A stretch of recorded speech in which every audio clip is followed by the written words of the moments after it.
guys আজি আহিছো আমি কুকিজ ক্লাছ কৰিব এইফালে ৰাইজে কুকিজ বনাই আছে না এইকেইটা মাঝারি বাটার ভ্যানিলা পাউডার এটাকে লাগে কারণ কুকিজ লাগে না অর্ডার লাগি পিছত জানিব লাগে মমিতাস বেকারিজ hold on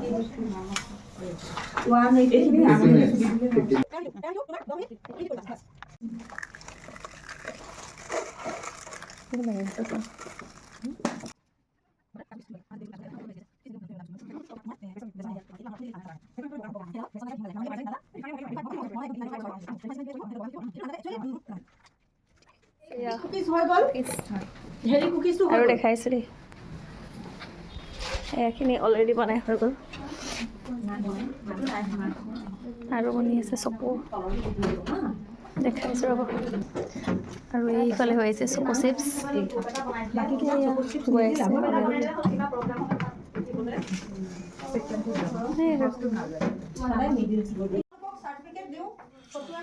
हमारे कुकीज बना कंप्लीट हो गए कोने कोने बेकरी बिस्कुट खाए कैमरा ৰাইজ আজি কি বিস্কুট বনালোঁ দেখাইছোঁ দেই এয়া হৈছে আপোনাৰ চক'জ বিস্কুট চকলেট মানে আৰু এইফালে কোকোনাট বিস্কুট খাই খুবেই ভাল লাগে ন কাৰ ভাল লাগে ন এইফালে হ'ল আপোনাৰ জিঞ্জাৰ আৰু এইফালে হ'ল নান কাটা বিস্কুটটো যে স্মেলটো ইমান ধুনীয়া আৰু এইফালে হ'ল কৰ্ণফ্লেক্সটো যে আমি কৰি আছিলোঁ সেইটো কৰ্ণফ্লেক্সৰ আৰু এইফালে হ'ল হেল্ডি আৰু এইফালে হ'ল জিৰা বিস্কুট এনেকৈ আজি আমাৰ বেকিং ক্লাছটো শেষ হ'ল আৰু